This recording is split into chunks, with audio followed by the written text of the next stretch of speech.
4 juin 1958, place du Forum à Alger.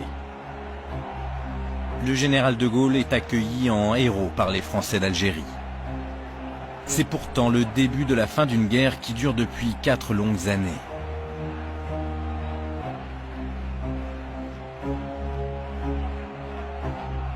De Gaulle savait, avant même de revenir au pouvoir en 1958, que l'intégration de l'Algérie dans la France n'était pas possible, voire n'était plus souhaitable. Et si à l'époque le général avait clairement donné ses intentions, je me crois qu'il y aurait eu une vraie révolte. La rencontre entre le général et les Français d'Algérie restera sans doute comme l'un des malentendus les plus douloureux de l'histoire de notre pays. Je vous ai compris. Entre ce 4 juin 1958 et la fin de la guerre d'Algérie, 4 nouvelles années de combat et de violence. Voici l'histoire d'un processus inéluctable, d'une négociation difficile avec ses avancées, ses blocages et ses rebondissements.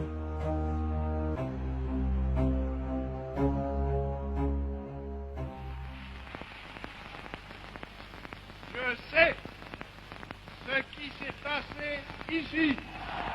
Les Pieds Noirs ont ramené De Gaulle aux affaires pour que l'Algérie reste française. Je vois ce que vous avez voulu faire.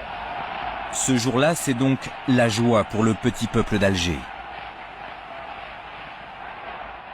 Quand on entend le général de Gaulle, on se dit bon ben ça va, il nous garantit que les choses vont rester en l'état en tous les cas. J'ai cru à De Gaulle à ce moment-là, c'est certain, et je me disais que je vous ai compris, je ne pensais pas que c'était dans les sacrifiés qu'il nous comprenait. Et beaucoup par exemple ont fait des investissements. Moi, mon propre père d'ailleurs, de certain point de vue, a fait la même chose. C'est pour ça qu'il en veut aussi général de Gaulle, puisqu'il a cru au départ à ce qu'il disait, et donc il a acheté un appartement à Oran, il a mis toutes ses économies, et puis en fait on est reparti, on a tout laissé. Le Front de Libération Nationale algérien, le FLN, a une interprétation très différente du retour de Gaulle. Car pour lui, le général est celui qui a prononcé le discours de Brazzaville, l'homme qui, dès 1944, défendait le processus de décolonisation, un défenseur du droit des peuples à disposer d'eux-mêmes. L'arrivée du général de Gaulle a été saluée comme un espoir.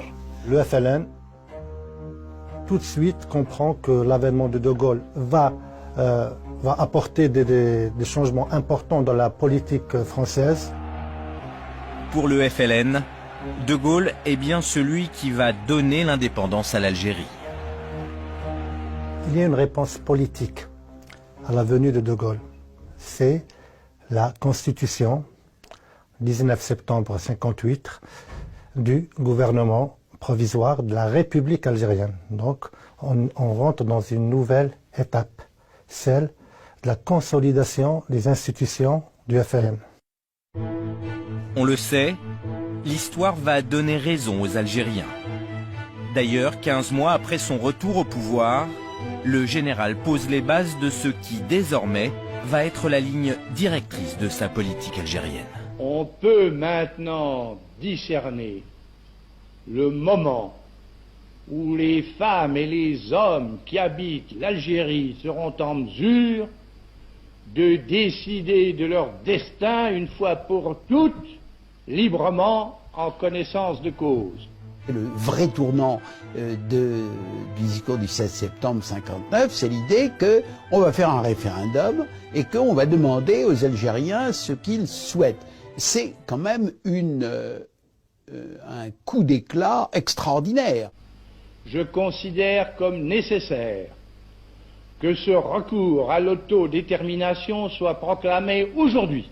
Et c'est à partir de là que se présente pour la première fois la possibilité concrète de négociations avec le FLN, donc avec des membres du FLN, pour essayer d'aboutir à une autre solution que l'Algérie française. On peut maintenant... Ce discours est un coup de tonnerre pour les partisans de l'Algérie française. En revanche, c'est une victoire pour ceux qui militent en faveur de l'indépendance Louis Jox, l'homme qui va négocier les accords d'Évian, fait partie de cela. Son fils, Pierre, se souvient de ce moment précis. Le 16 septembre 59, le discours de De Gaulle, je l'ai entendu au mess des officiers de la base aérienne de Colombichard, où j'étais. On était en train de se préparer à dîner. Alors on a explosé de joie, presque tous, dans le contingent. Et j'ai envoyé immédiatement un télégramme à mon père parce que c'était son anniversaire, le 16 septembre 59. J'ai dit, bon anniversaire. Et on a cru à ce moment-là, nous, des jeunes officiers ou des jeunes soldats, on a cru que la paix c'était pour Noël. Sur le terrain, pourtant, les affrontements redoublent de violence. L'armée française n'a jamais été aussi offensive. De Gaulle semble faire le contraire de ce qu'il a annoncé. Dans un premier temps, la stratégie de Gaulle, ça a été plutôt une stratégie militaire. Porter des coups aux maquis algériens, faire en sorte que les maquis du Front de Libération Nationale plient, soient affaiblis au maximum pour débuter, pour commencer de véritables négociations. Le FLN, sur le plan militaire, se faisait battre beaucoup par le plan Chal. Chal était un militaire qui avait une idée très simple, c'est vraiment le rouleau compresseur, si vous voulez. On évacuait tout le monde, on a évacué 1,5 million ou 2 millions de paysans, quelque chose comme ça, qu'on a mis dans des camps, ça c'était pas ce qu'il y avait de plus beau, mais quand même le FLN, là, militairement, on a pris un coup. L'armée française tient sa victoire militaire. De Gaulle veut profiter de la position de force pour négocier. Juin 1960, dans un secret absolu, une délégation de militaires du FLN atterrit à Paris, direction l'Élysée. C'est le 10 juin qu'il débarque dans l'aérodrome des services secrets français. Ils sont transportés en voiture par un officier général. Ils traversent Paris par un temps magnifique ensoleillé. Ils sont absolument étonnés de voir Paris. Évidemment, pour eux, c'est quelque chose d'assez étonnant. On les fait venir par les jardins de l'Élysée et De Gaulle les reçoit dans le plus grand secret dans son cabinet. Et là, le général apparaît en grand uniforme. De Gaulle leur dit que, de façon extraordinairement courtoise, d'après ce qu'on a compris, qu'il a bien vu ce qu'il voulait faire, qu'il rendait hommage, comme il l'avait fait en 58, à leur courage. Et il se passe une chose tout à fait typique du général de Gaulle, c'est qu'il leur tient un discours éblouissant sur le futur de l'Algérie tel qu'il la voit. Il leur demande dans quelle mesure ils peuvent faire déposer les armes. Par conséquent, c'est bien cela, c'est les couteaux au vestiaire. De Gaulle raccompagne ses hôtes jusqu'à la porte en disant « Je ne vous serre pas la main, je vous la serrerai lorsque nous aurons signé les accords qui construisent cette Algérie dont je vous ai esquissé les grandes lignes. » Aucun membre de cette délégation algérienne ne serrera la main du général de Gaulle. Car le FLN est divisé. De retour en Algérie, ceux qui ont rencontré le président français n'ont plus la main. Le voyage à Paris n'a servi à rien. De Gaulle veut absolument trouver une solution. Il reprend l'initiative. Dans les jours qui suivent, De Gaulle lance un appel solennel au GPRA lui-même, c'est-à-dire au chef politique de la rébellion, pour avoir une négociation publique.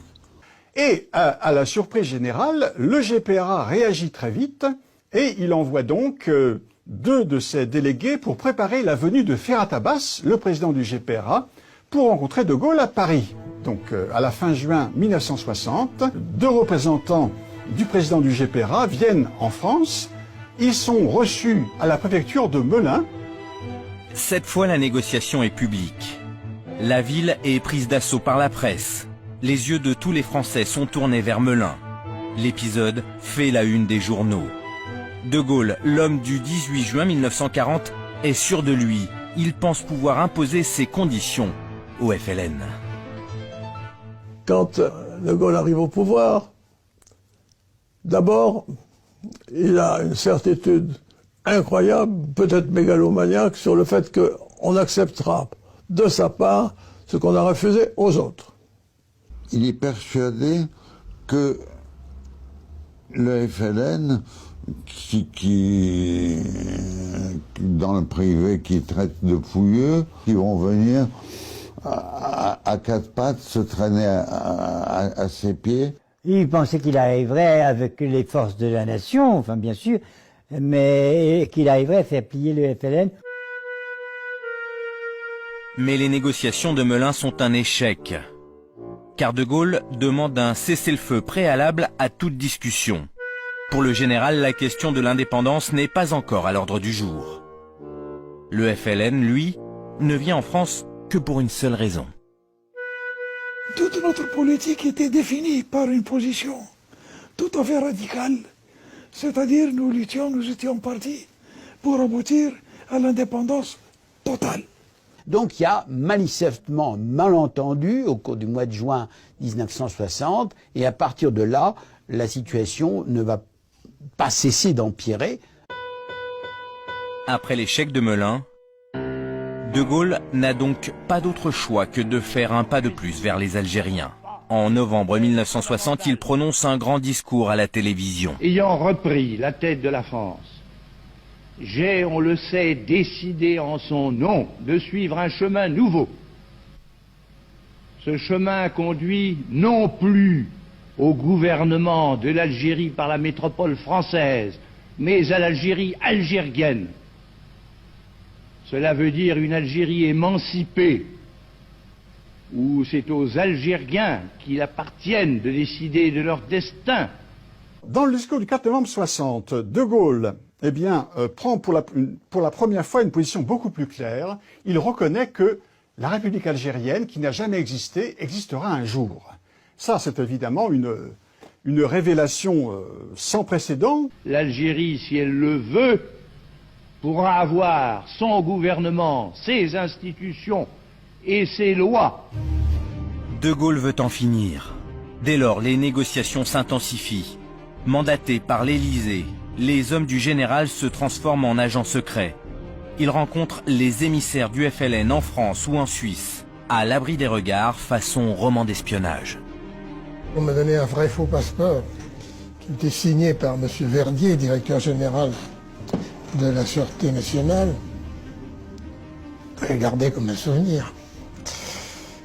Même à sa femme, on ne dit rien. Ma femme n'a jamais su où j'allais quand je partais. S'est-elle fait des idées? C'est possible, je n'ai pas demandé. Je lui ai dit que je partais en mission, mais que je ne pouvais pas lui dire où j'allais.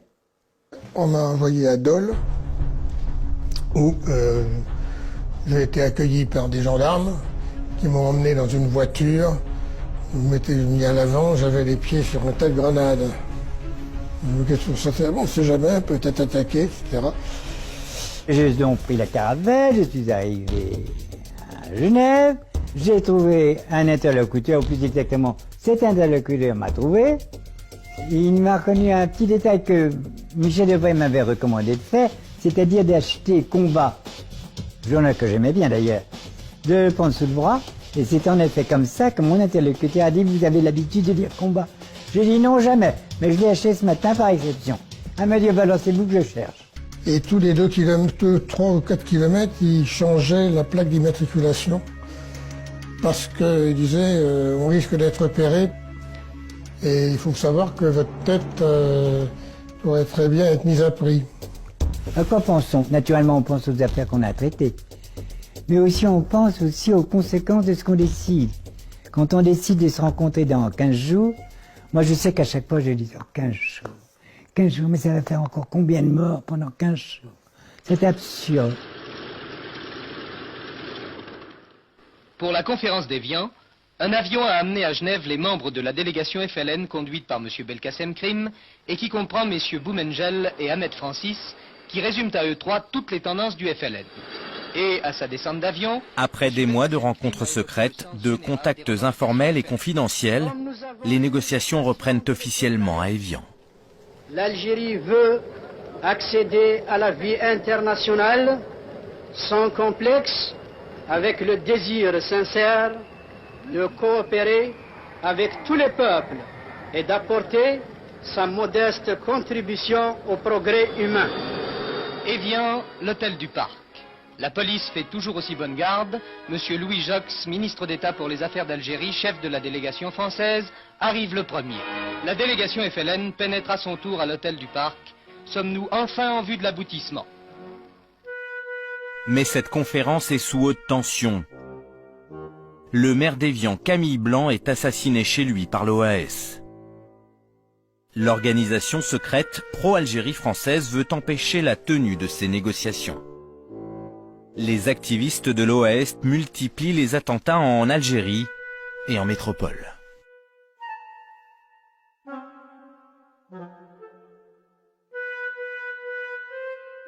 Malgré cette pression, les discussions s'ouvrent à l'hôtel du Parc d'Évian. Très vite, elles coincent sur des questions géopolitiques. Le FLN considère la question du Sahara comme non négociable. Il est clair que la question du Sahara pose problème dans les négociations entre la France et le gouvernement provisoire de la République algérienne, le GPRA. Le Sahara, c'est pas seulement du sable, c'est du pétrole. Depuis 1956, à peu près, la France y avait développé à la fois l'exploitation pétrolière, toute une série de bases d'expérimentation spatiale et également avait choisi d'y faire exploser ses bombes atomiques. On se remet dans le contexte où De Gaulle a pour objectif de faire de la France une puissance nucléaire, de faire partie de la cour des grands. Donc pour cette double raison énergétique avec le pétrole nucléaire, le Sahara constitue une épine, on va dire, dans les négociations entre la France et le GPRA.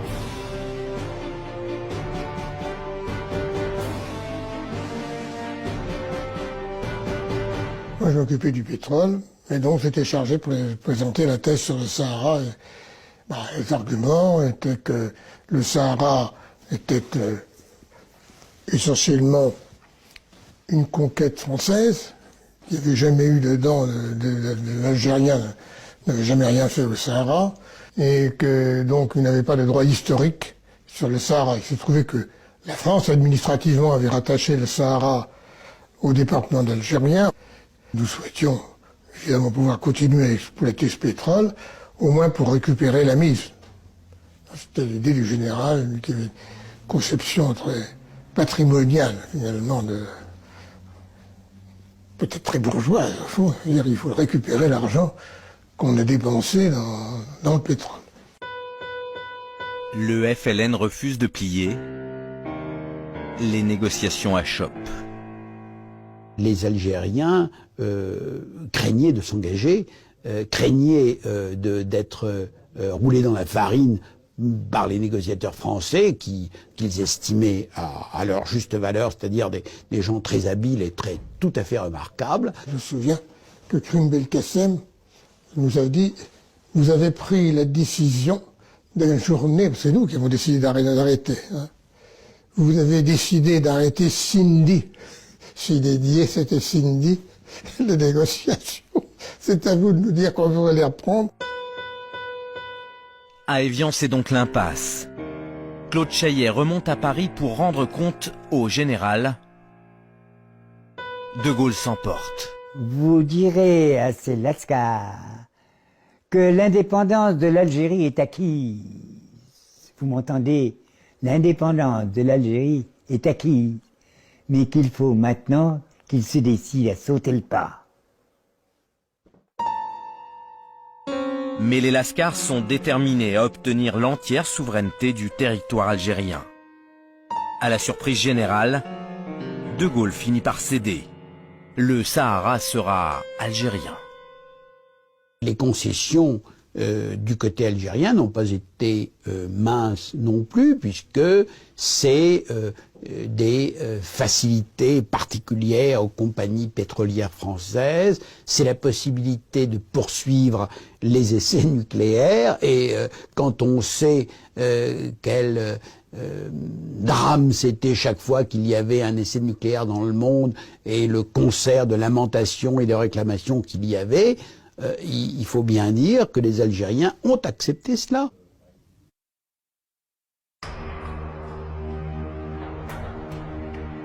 À Alger, les tenants de l'Algérie française font tout pour faire échouer les négociations.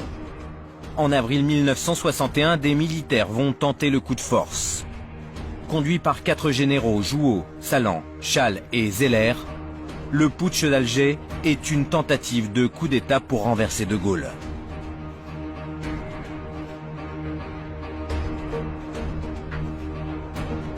La réaction du général restera dans les annales de l'histoire.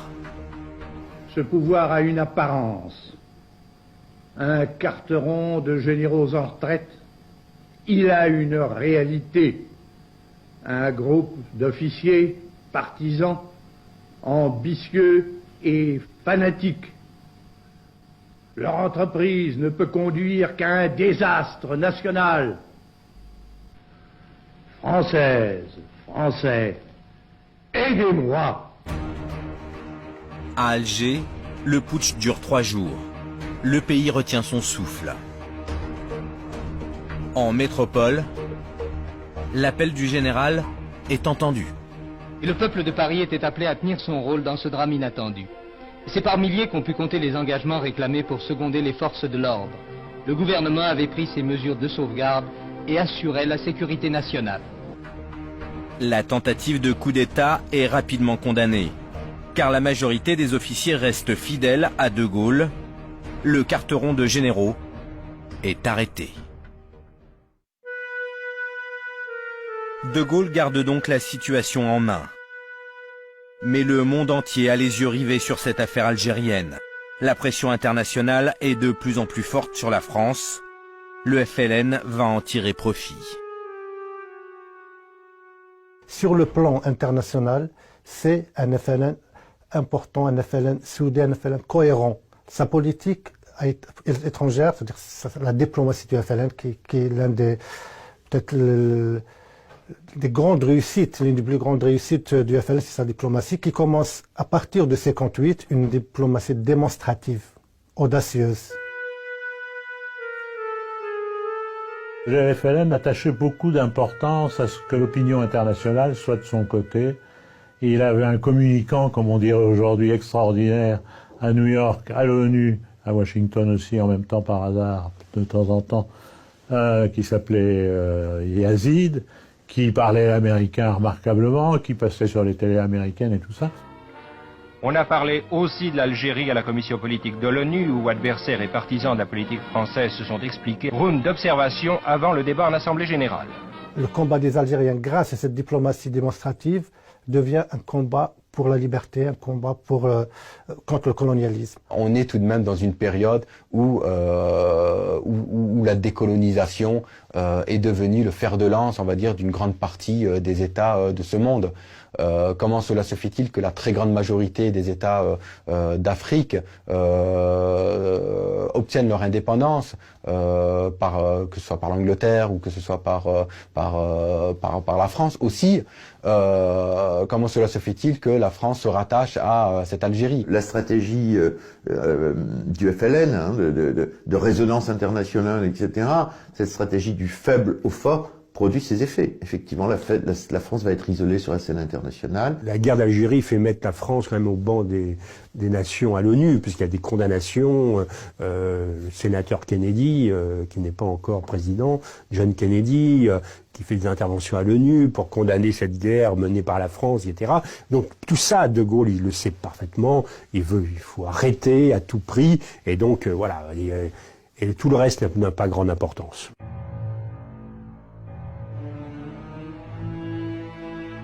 En métropole, la question algérienne fait débat. Le climat est électrique et les Français divisés. Parfois jusque dans leur famille. certaines se déchirent carrément sur la question algérienne. J'avais une sœur aînée qui était une passionnariat de l'Algérie française, qui considérait que je m'étais vraiment lié avec le diable. J'ai une tante qui, a une de ses amies présentes, m'a présenté en disant c'est mon neveu qui est aux affaires étrangères et son seul souci est de brader l'Empire. Je me suis tourné vers cette amie qu'elle avait invitée à prendre le thé et qui pensait avoir des moments agréables. Et je dis, Madame, vous qui vous étonnez, comme ma tante le dit que je brade l'Empire, vous êtes naturellement prête à me donner le sang de votre fils, qui a 20 ans. Et vous, ma tante, ce tableau, vous me le donnez aussi, parce que j'ai besoin d'argent. Pour faire la guerre, il faut de l'or, il faut de l'argent, et il faut du sang. Donnez-moi les deux, je fais la guerre. Progressivement, les partisans de la paix deviennent majoritaires. La guerre apparaît de plus en plus inutile. Au seuil de la 8e année de conflit, l'indépendance semble inéluctable. Les Français refusent de donner leur sang plus longtemps à une cause qu'ils ne partagent plus. Il faut bien voir qu'à la fin de en 59-60, il y a 500 000 garçons du contingent d'Algérie. Donc ça veut dire 500 000 mamans, 500 000 pères, 500 000 petites amies, 500 000 sœurs, 500 000 frères en moyenne. Ça fait des millions de gens qui ont quelqu'un en Algérie et ils ont peur pour lui. C'est le guépier algérien, faut ne pas dire la phrase courante à l'époque, le merdier algérien. Et donc il faut se tirer de là. À Alger, mais aussi en métropole, les partisans de l'Algérie française ne s'avouent pas vaincus. À Paris, des parachutistes déçus et des militants d'extrême droite s'activent au sein de l'OAS Métro. Ils amplifient les plastiquages. Ce sont les Nuits Bleues. Au fond, une idée est omniprésente dans la tête de ces hommes. C'est tuer De Gaulle, hein, c'est la seule chose, c'est le seul blocage réel qu'il y a, car lui seul peut arriver à continuer dans sa néfaste politique anti-française. La violence est partout. À Pont-sur-Seine et au Petit Clamart, le général de Gaulle échappe 2 fois à la mort. C'était vraiment la guerre. Il fallait, je pense qu'on ne s'en rend pas compte aujourd'hui à quel point cette fin, les derniers mois de la guerre d'Algérie ont été extrêmement violents. Ça faisait la une des journaux, évidemment tous les jours. Attentats ici des Moulineaux, attentats, etc. Les attentats contre le général de Gaulle. Enfin bon, c'était, il y avait quand même un climat de guerre civile. À quelques mois de la signature des accords d'Évian, l'OAS se déchaîne. Il plastique un certain nombre d'appartements d'actuels, il plastique les journaux, Le Monde, l'Express. On a plastiqué mon appartement. Moi j'ai deux policiers devant chez moi. Jean Daniel est alors journaliste à l'Express. Il est réputé pour ses opinions pro-indépendantistes. Mes parents n'étaient pas menacés, c'était pire. Il y avait des pressions auprès des miens pour dire qu'ils devraient se méfier parce qu'ils allaient être victimes de ce que je faisais, moi.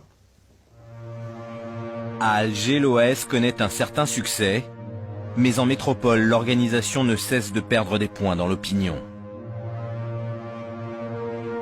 Ils se mettent à dos la population parce qu'effectivement il y a quelques ratés, comme ils disent, c'est-à-dire que l'appartement de Malraux qui est plastiqué fait une victime, une petite fille qui est complètement défigurée et dont le visage va apparaître à la une des journaux. La campagne du plastique continue.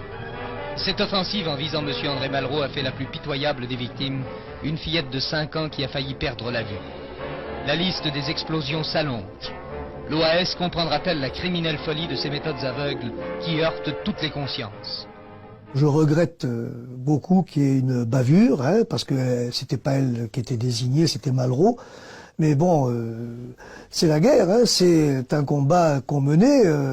Voilà, donc on monte en épingle quelque chose qui est regrettable, évidemment, hein, c'est quelqu'un qui souffre dans sa chair et qui est innocent, c'est regrettable de toute façon, c'est sûr. Mais combien d'autres méritent autant et qui n'ont pas accès aux médias et n'ont pas la parole?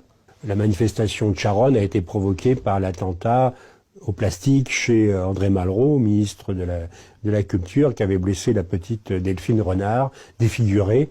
Et c'est cette photo d'une enfant défigurée qui avait provoqué l'indignation et fait que les gens étaient descendus manifester. Le 8 février 1962, 1 million de personnes se retrouvent à Paris pour protester contre la violence de l'OAS. 1 million de personnes, il y a de quoi faire une révolution, rien les arrête. 1 million de personnes dans les rues de Paris. Les gens en ont ras-le-bol.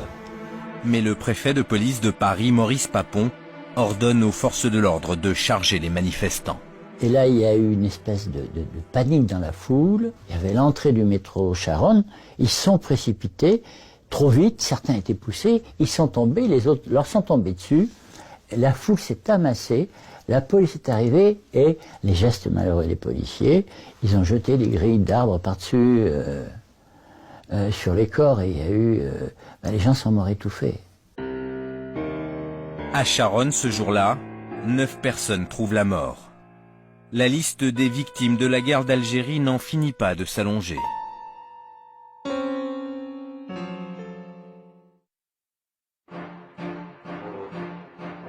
Désormais, De Gaulle est pressé de trouver un accord. Les négociateurs français retrouvent les Algériens dans le village des Rousses, dans le Jura. Cette nouvelle rencontre secrète va être déterminante.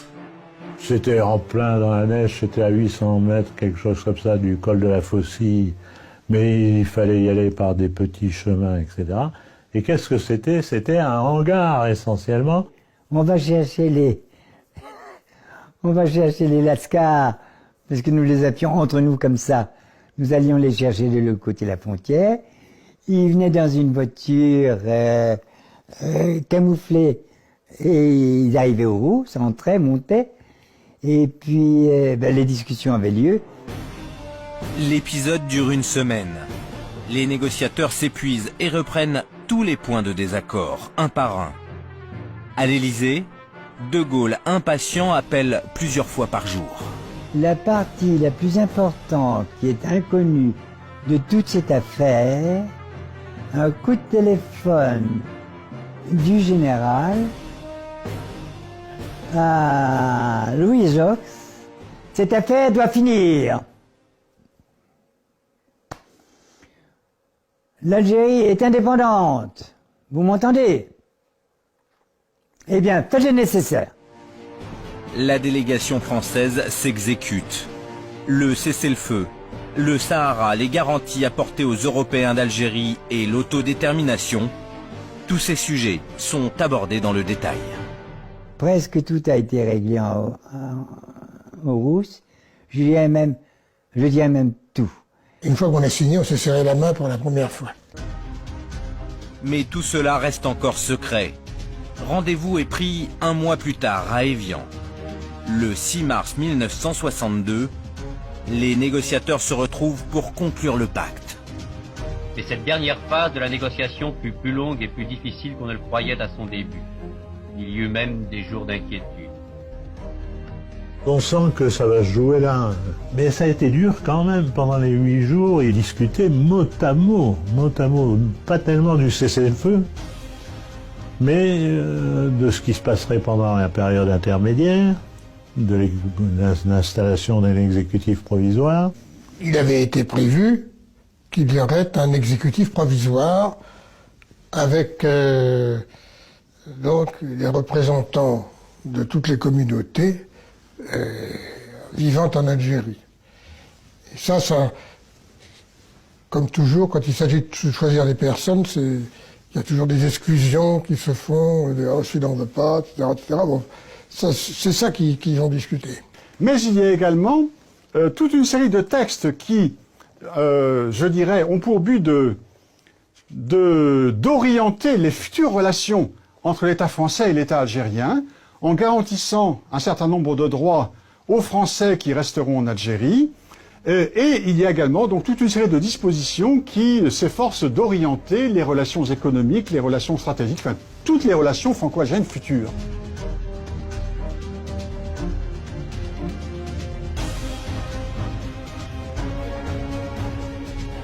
Jusqu'au dernier moment, les Algériens ont été méfiants sur ce qu'étaient les conditions de la négociation, les modalités des accords, au point de demander la lecture intégrale des accords au dernier moment pour qu'on soit bien, on convienne bien des différents termes.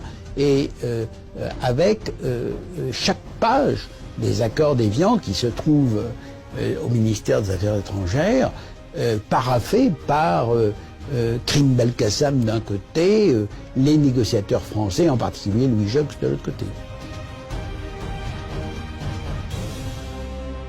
Les accords d'Évian, c'était, à mon avis, un très bon compromis. C'est un chef-d'œuvre juridique. Que ça, c'est un chef-d'œuvre parce qu'ils anticipaient tous les risques que couraient les Français d'Algérie. Que chaque cas était envisagé, que tout était chiffré, calculé sur les années, les étapes. Ça permettait aux Français d'Algérie de partir peut-être, mais très doucement. L'esprit des accords d'Évian, c'est quoi? C'est, je vais faire un peu de l'ironie, c'est que la période transitoire, c'est un fleuve tranquille. Les Français vont rester, les harkis vont rester. Le 18 mars, jour de la signature des accords d'Évian, c'est un soulagement. La fin de 8 années de cauchemar. De Gaulle aura mis 4 ans pour aboutir à ces accords. Les premiers soulagés, ce sont les appelés du contingent. Le 18 mars 62 au soir, quand on a appris la conclusion des accords d'Évian, ça a quand même été une grosse surprise et un énorme soulagement pour nous à l'unanimité. C'est la paix en Algérie. La paix en Algérie après 8 ans de guerre. On a mis que tout devait s'arrêter le 19 mars à 12 heures. C'est quand même un moment extraordinaire.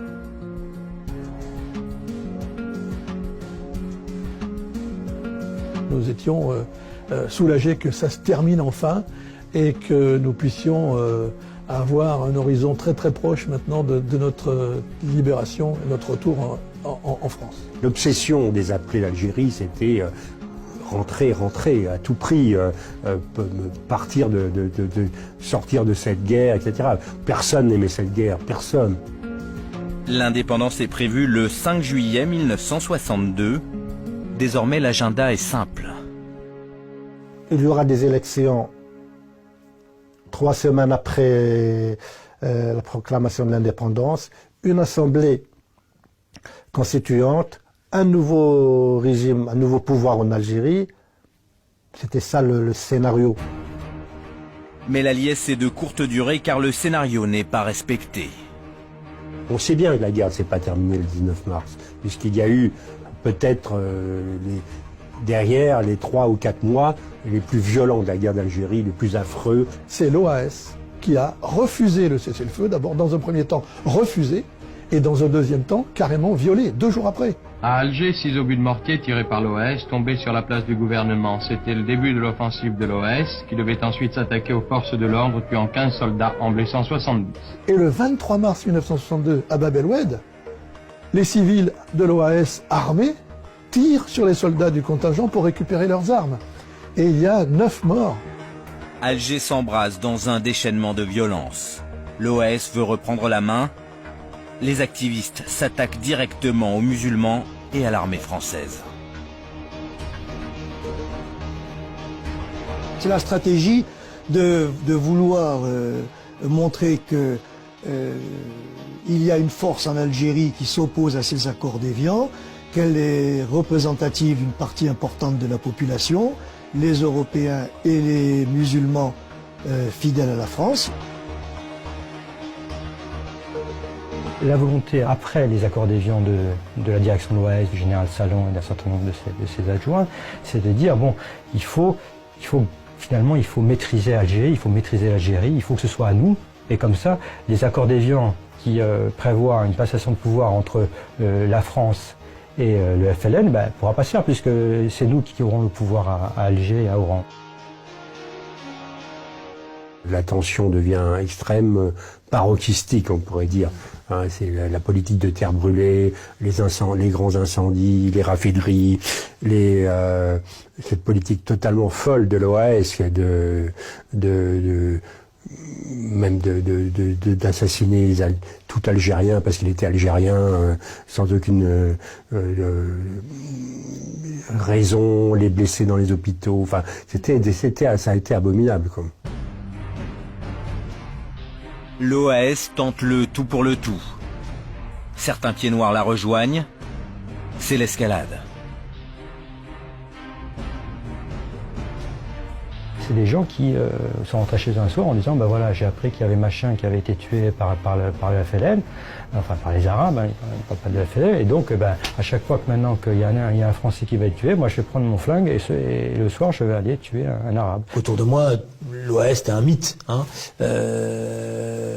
et que tout le monde autour de moi pas ma famille, parce que mon père, lui, était différent de ce point de vue-là. Mais le reste de l'univers dans lequel je vivais était quand même fasciné par l'idée que l'OAS était une sorte de mythe. Parce qu'il y a eu l'idée à un moment donné que l'OAS peut-être allait empêcher les accords d'Évian, voilà, qu'il y avait une sorte de peut-être d'État qui allait se proclamer indépendant, etc. Une partie des Européens d'Algérie, dorénavant, placent leurs espoirs dans l'OAS, qui sont leur dernier rempart. Mais une date fatidique va faire basculer les choses, c'est la fusillade du 26 mars 62. Ce jour-là, à l'appel de l'OAS, les Français d'Algérie manifestent. Et dans la rue d'Isly, à Bab el-Oued, ils se heurtent à un barrage de soldats français. La violence l'a encore emporté sur la paix. Provocation, énervement, des coups de feu éclatent, une fusillade d'une violence inouïe se déclenche, 49 morts, 150 blessés. Pour la première fois, l'armée française tire sur les Français d'Algérie. Quand on a vu que les troupes gaullistes tiraient sur des manifestants pacifiques, là on s'est dit, De Gaulle fera tout pour remettre l'Algérie aux mains du FLN le plus rapidement possible. Les soldats français tirent sur les Français d'Algérie, l'OAS, plastique, massacre, tire sur des soldats français. Donc il y a bien un côté guerre civile. Le 26 mars 62, les Européens d'Algérie savent dorénavant que l'armée française ne les protège plus du tout. C'est à partir de cette date qu'il y a véritablement le début des départs massifs vers le territoire français. Un autre événement va marquer les pieds noirs. Le 5 juillet, à Oran, des centaines d'Européens sont enlevés et massacrés par les combattants algériens. Après le massacre d'Oran, pour les pieds noirs, c'est la valise ou le cercueil. Le drame avait figé la ville dans l'angoisse. Oran était redevenu une cité coupée en deux et la ville européenne une ville morte. Ça crée des psychoses énormes, quoi. Et donc finalement les gens n'ont qu'une envie, c'est de partir, d'abandonner leur terre. Ils ont compris que c'était perdu. Pris par la panique, les Français d'Algérie se précipitent pour prendre le bateau. Près d'1 million de pieds noirs embarquent pour la France. Ils laissent tout derrière eux, leurs biens et leurs racines. En France, ça sera, je pense, dans l'histoire contemporaine, la plus grande exode massive, oui. En métropole, les pieds noirs vont payer 130 ans de colonisation en Algérie. Beaucoup de Français les voient comme des colons, dominateurs. Je me souviens, moi, dans mon lycée, d'arriver de quelques pieds noirs dans ma classe. Et c'est tout à fait vrai que les pieds noirs étaient mal vus, très mal vus. On était les pieds noirs, on n'était pas les gentils, quoi, voilà. Donc il y a eu moi j'ai eu beaucoup de bagarres et par ailleurs j'ai eu aussi des enseignants qui n'étaient pas corrects à notre égard, qui notamment quand je suis arrivé, j'ai eu des enseignants qui nous ont mis au fond de la classe tout de suite parce que nous on était les petits pieds noirs. Et je crois qu'à tort on assimilait en bloc évidemment à tort les pieds noirs à ce qui représentait l'horreur, c'est-à-dire l'OAS. Et quand on lit les comptes rendus des conseils des ministres, c'est absolument fascinant. Hein. J'y invite et les pieds noirs et les historiens. On se demande où est-ce qu'on va parquer les pieds noirs. De Gaulle s'oppose à ce qu'on les mette dans les villes du Sud, car c'est une mafia. Il ne faut pas rajouter la mafia à la mafia. Alors les ministres font des excès de zèle, on va les mettre tel endroit, tel endroit. Pour ma famille, c'était un traumatisme, hein, puisque dans les mois qui ont suivi, la mère de ma mère est décédée, 2 oncles à moi sont décédés, parce qu'ils n'avaient pas vécu et pas supporté, voilà. Il y a eu beaucoup de décès dans les familles pieds noirs, notamment chez les anciens, qui n'ont pas supporté l'exode, la coupure des racines, leur histoire. Il y avait une vie quotidienne tranquille pour ces populations-là en Algérie. Bon, avec des rites, des rendez-vous, voilà. Et puis d'un coup, ils étaient complètement déracinés, dépaysés. Ne serait-ce que la question du temps pour tous ceux qui ont vécu dans cet hiver 62-63 en France où il faisait très froid, c'était une rupture totale avec leur vécu. Voilà, les pullovers, on ne connaissait pas beaucoup en Algérie. Durant l'été 1962, un autre drame va éclater. La NAS se resserre sur les harkis, ces soldats musulmans qui étaient du côté de l'armée française et qui faisaient partie des supplétifs. Les harkis sont considérés par beaucoup d'Algériens comme des traîtres.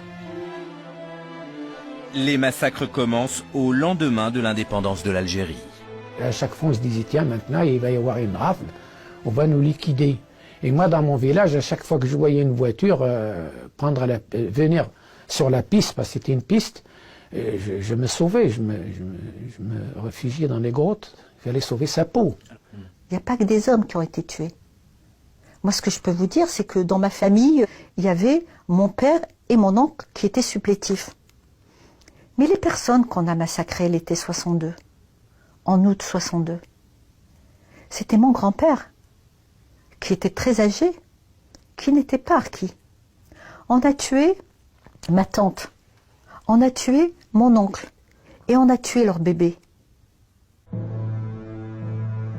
Les règlements de compte vont faire au moins 80 000 morts.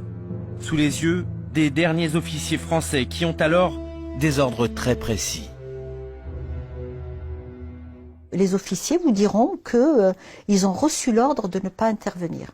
Moi, j'ai recueilli des témoignages d'officiers qui disaient qu'ils étaient absolument écœurés, absolument déchirés, et qu'ils ne pouvaient pas bouger. Si des exactions étaient signalées, ils n'avaient pas le droit de quitter les casernes.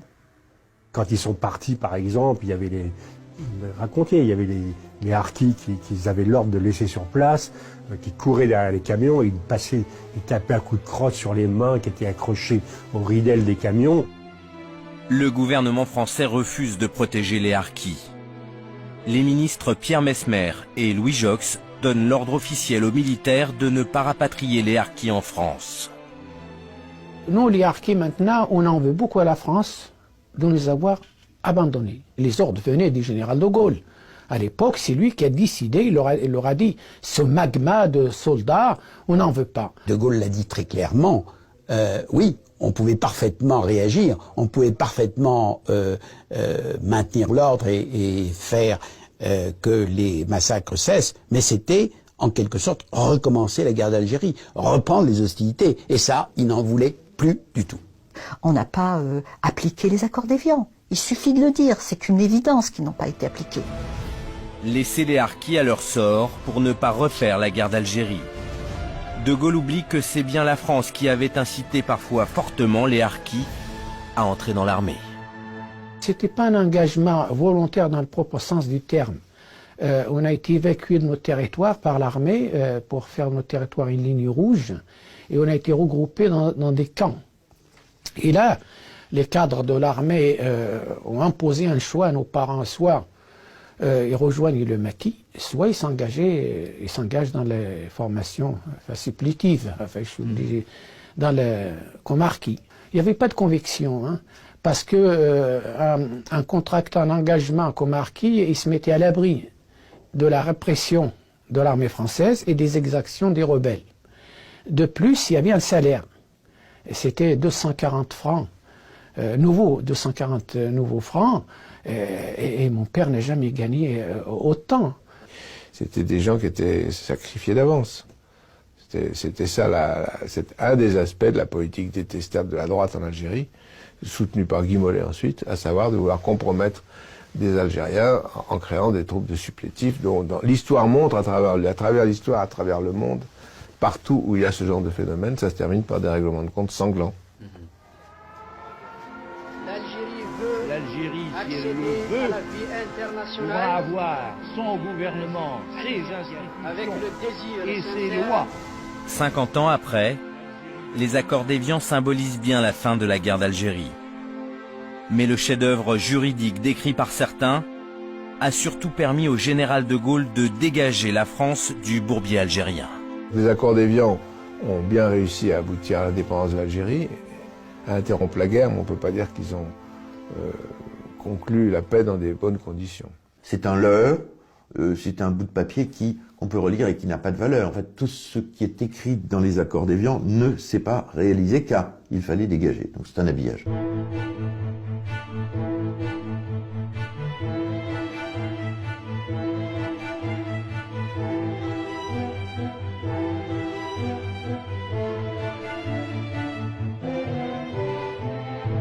Est-ce que nous avons pris toutes les précautions?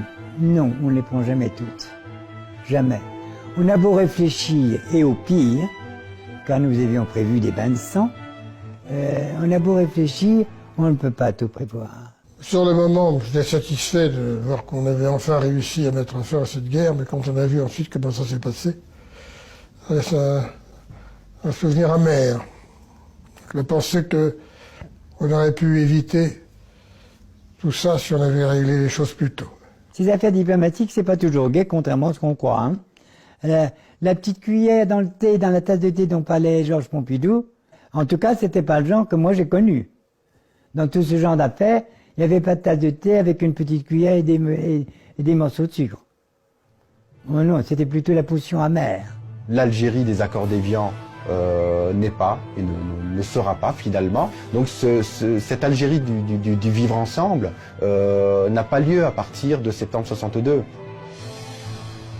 Les accords d'Évian ont permis la naissance d'un nouveau pays. Mais les dirigeants algériens qui ont négocié les accords ne gouverneront jamais cette nouvelle république. Krim Belkacem et ses amis seront écartés du pouvoir. L'Algérie imaginée par les négociateurs des accords d'Évian ne verra jamais le jour.